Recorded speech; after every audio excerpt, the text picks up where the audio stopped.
It was our first day in our new house, and I couldn't have been happier. Well, that's not true. I would have been a lot happier if my husband was here with us, but he had to go away on an urgent business trip that came up last minute. So it was just me and my 4-month-old daughter who made the move. Us and the movers, of course. My husband expects to be back in a couple days, maybe even one, depending on how fast he can come to terms on a deal for his client. I plan on leaving plenty of boxes for him to unpack though, just so he won't feel totally left out. I spent most of the day dividing my time between directing the 4 movers on what boxes went where and tending to my daughter. It was very drafty in the house, given it was November and all, so I had to keep checking in on her to make sure she was staying bundled up. I would have turned the heat up, but with the movers coming in and out, all the warm air would have shot right out the front door. It would have been like flushing money down the toilet. And after the money we put into buying this house, we couldn't afford to waste a single dime. But I had no complaints. This was my dream house, and nothing was going to dampen my mood. I just zipped up my jacket, pulled my hood over my head, and kept my smiling attitude as bright as the sun. The movers had been working for about an hour and a half and were doing a great job. They were moving at a steady pace and were treating our belongings like they were their own, handling them with extreme care. I really appreciated that. So, to show my appreciation, and to be a good hostess, I went into the kitchen, unpacked a couple of boxes that I had the movers put in there, and took out the items I needed to make fresh coffee and sandwiches. I also made hot chocolate and opened a pack of Edam's cookies too, to offer a little bit of variety. I loaded up a tray and slowly made my way to the movers. I was glad to find the 3 of them together placing our sofa down in the living room. Carrying a tray full of hot beverages was a balancing act I preferred not to perform around the entire house if I didn't have to. The eyes of all 3 men lit up at the sight of steaming hot coffee and fully loaded sandwiches that looked like they belonged on the cover of a menu. I could tell they were grateful for the small offering. I invited them to sit down as they ate and drank, but they politely declined, preferring to eat and drink on the move to prevent falling behind on their schedule. I started to look for the 4th mover. I peeked out the front door to see if I could see him bringing in another box from the truck, but he wasn't out there. I was just about to check upstairs when the mover suddenly appeared at the top of the stairwell. I smiled in relief at the sight of him, thankful I didn't have to carry the tray up to him. "Take your pick," I said to him as he descended the stairs with an energetic bounce. He grinned as he looked over the options on the tray, then let off a bright smile as he said, Is that hot chocolate?" "It sure is. Fresh off the stove with melted marshmallows and all." "I love hot chocolate," he said, carefully lifting the cup from the tray. "My mom got me hooked on it when I was a kid. I haven't had any in years." "It's like one of my favorite hot drinks too," I said. "I always keep a supply in the house.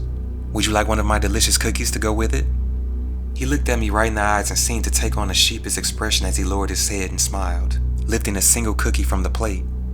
It was in that second, and the way he looked at me as he bit into it, that I realized my courteous gesture may have been misinterpreted as flirtatious, which it so wasn't. But I wasn't about to make the situation even more awkward by trying to clear the air. I simply smiled and nodded and headed back to the kitchen, doing my best to ignore the eerie feeling that he was watching me as I walked away. Within the hour, the movers were bringing in the last of our things. I was glad when one of them came to me and told me they were finally done. I paid them what I owed them, along with a decent tip that I really couldn't afford. But I mean, why not? I was still in a good mood, even though the one mover who misread my kindness made me feel a little uncomfortable with the way he kept staring and smiling at me whenever our paths would cross. Don't get me wrong, all of them were very nice and professional. It was just those few instances that I could have gone without. But that all became a distant memory once the movers got into their truck and headed off to their next appointment, and I was finally able to close and lock my front door. The next thing I did after that was head straight to my bedroom to check on my daughter. She was sound asleep in the center of my bed, still bundled up. I went back downstairs to the thermostat and cranked the heat up from 58 degrees to 75. I still had my jacket on, but I was chilled to my core, so to shake those chills, I decided to take a long hot shower. Hopefully by the time I got out, the rest of the house would be nice and warm. As I stood there in the shower, I remember thinking how much I love having an enclosed shower stall. It was something I've always wanted. It was my very first shower in our new home, and thanks to the full-body 2-jet massage shower panel with the waterfall shower head, it was turned out to be the best shower I'd ever taken in my life. Unfortunately, I had to cut my time in the shower short when I heard a thump that startled me. My first and only thought was that my baby rolled off the bed and hit the floor. My heart raced from panic as I ran from the shower straight to the bedroom. I didn't bother grabbing a robe or even shutting the water off. My sole purpose was getting to my baby. I felt a massive relief when I saw her still in the center of my bed, sleeping. Since the noise wasn't a result of my worst fear, I surmised it must have come from one of the dozens of stacks of boxes erected around the house. One of them must have just toppled over. A cool chill slipped over me, and it was then that I remembered I was standing in my bedroom's doorway, dripping wet and completely naked. I headed back to the shower, jumped back under the hot water just long enough to knock off the chills, and got out. By the time I toweled off and slipped into my nightgown, the house had risen to a comfortable temperature. I lay with my daughter and expected to fall asleep within a matter of minutes after such a long, strenuous day, but I still had so much excited energy inside of me, I decided I'd use it to start setting up my daughter's nursery. I changed out of my gown and into some old jean shorts and a tank top. I had the mover stack all the boxes marked nursery along the wall outside my daughter's room, so I had space to work within the room. The first thing I wanted to do was paint. I had already picked out the color, and the painting supplies were unpacked and ready to go. I put on some painting gloves and stirred the can of paint before pouring a fair portion into the roller tray. I began coating the wall with the prettiest shade of light blue as Pandora played softly through my Bluetooth earbuds. I was only about 6 strokes in when I heard and felt a faint bump that caused me to remove one bud from my ear. I listened closely but heard nothing, but this time I was certain of what I heard and felt, and I was certain it came from the closet in my daughter's room, which was weird because there wasn't supposed to be anything in there. I slowly inched my way towards the closet and eased it open. The large closet was extremely dark and looked to be empty, but I had an eerie sensation that something was there. I reached into my front pocket and took out my cell phone. I turned on the flashlight feature and aimed it inside the closet. I screamed in terror as the light hit on the naked body of a man standing just a few feet away from me. I turned to run away, and just as suddenly I heard whoever it was giving chase, his footsteps fast and heavy behind me. I made it to the hallway but was tackled from behind, forced into a painful collision with the wall. We both hit the ground. I was face down on my stomach and dazed, but still desperately trying to get away as he forcefully pulled me closer to him. Tugging violently at my shorts, he said in an eerily calm tone, "How about some more hot chocolate, Mama?" I was screaming for dear life and fighting with every ounce of strength I could gather, but I couldn't break from his grasp. I was pulling over boxes, clawing at the walls, doing anything I could to get away, but with every passing second, he seemed to gain more and more control. During the struggle, I felt my hand run across the handle of a hammer I unpacked early to nail pictures up after I was done painting. I didn't waste a second gripping the hammer and swinging it back with all my might. The side of the hammer caught the attacker on the left side of his head, stunning him. I swung again, this time with better aim, and hit him on his left cheek. The third hit followed soon after, and was placed directly on the top of his head. He pulled away from me, which allowed me to get up to my knees. I hit him several more times with the hammer in his head, arms, anywhere I could. Once I felt I dealt enough damage to prevent him from coming after me, I ran to my bedroom, grabbed my daughter, and rushed out of the house. I ran straight to a neighbor's house and called the police. When they showed up, they found the guy still lying in the hallway. He wasn't dead, but he was really messed up.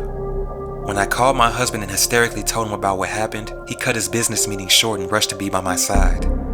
The next day at the police station, we both learned together about the man who attacked me and just how deep his sinister plan went.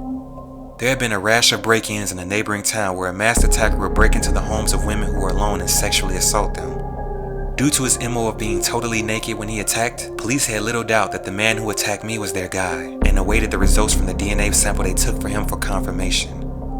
If all that wasn't terrifying enough to hear, the detective told us that my attacker was one of the movers who was at my house earlier. The attack happened so fast, I never really got a chance to see his face, but I knew at the time he looked familiar. It was the same mover who I gave hot chocolate to. Apparently before the mover left my house, he picked up my keys and used them to let himself back in. The detective said the mover knew I was alone and must have considered me perfect prey. Because I'd be able to identify him, the detective thought it would have been highly unlikely the mover would have let me survive. That's when the detective pulled back his desk drawer and set a large Ziploc bag on top of his desk.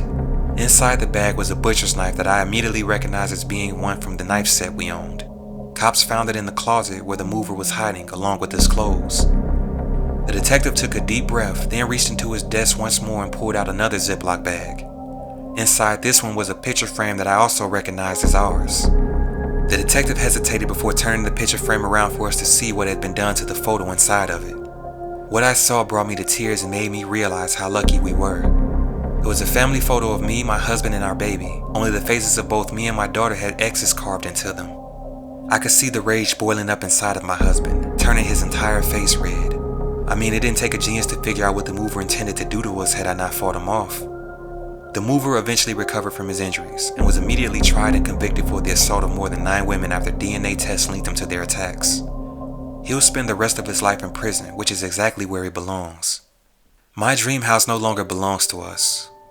After the attack, I tried to make things work there, but every time I walk through the halls or hear an unexplained bump, I find myself having a panic attack.